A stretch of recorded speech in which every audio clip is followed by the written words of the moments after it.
ORR service రోడ్డుకు ఆనుకుని ఉన్న రైతుల భూములకు సర్వీస్ రోడ్డు ఫుట్పాత్లను తొలగించి రోడ్డు వేసుకోవడానికి అనుమతి ఇవ్వాలని ప్రభుత్వాన్ని కోరారు హర్యానా మాజీ గవర్నర్ బండారు దత్తాత్రేయ. మేడ్చల్ మండలంలోని నూతనకల్ గ్రామంలో పర్యటించారు. ఇక సర్వీస్ రోడ్డును కొన్ని చోట్ల రైల్వే గేట్ల కారణంగా అసంతృప్తిగా వదిలేయడంతో రైతులు ఇబ్బందులు పడుతున్నారని తెలిపారు. ప్రభుత్వం వెంటనే వాటిని పూర్తి చేయాలని అన్నారు. ఎన్నికల్లో హామీ ఇచ్చిన రైతులకు రుణమాఫీ చేయాలని డిమాండ్ చేశారు. ఎల్లంపేట్ గ్రామంలోని R1 జోన్ను ఎత్తేసి మల్టిపుల్ జోన్గా ఏర్పాటు చేయాలని బండారు దత్తాత్రేయకు విజ్ఞప్తి చేశారు రైతులు.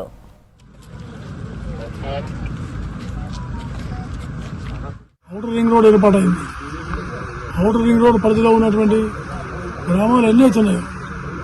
అన్ని గ్రామాల్లో ఉన్నటువంటి అత్యధికమైనటువంటి రైతులు వాళ్ళు కేవలము వాళ్ళ భూముల్లోనే వాళ్ళు ఇల్లు కట్టుకునేటువంటి పరిస్థితి జోన్లు ఏర్పాటు చేస్తారు.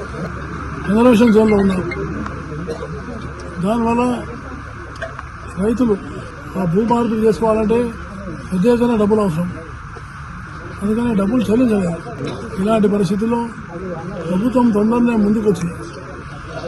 ఔటర్ రింగ్ రోడ్ పరిధిలో ఉన్నటువంటి రైతులు ఎంతమంది అయితే ఉన్నారో గ్రామాల్లో ఉన్నవారు వాళ్ళన్ని గ్రామాలను వాటిని మల్టిపుల్ జోన్ల కింద మార్చాలని నేను ప్రధానంగా డిమాండ్ చేస్తున్నాను.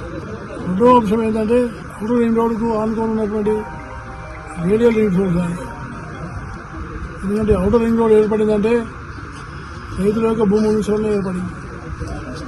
కానీ రైతుకు లాభం జరగలేదు.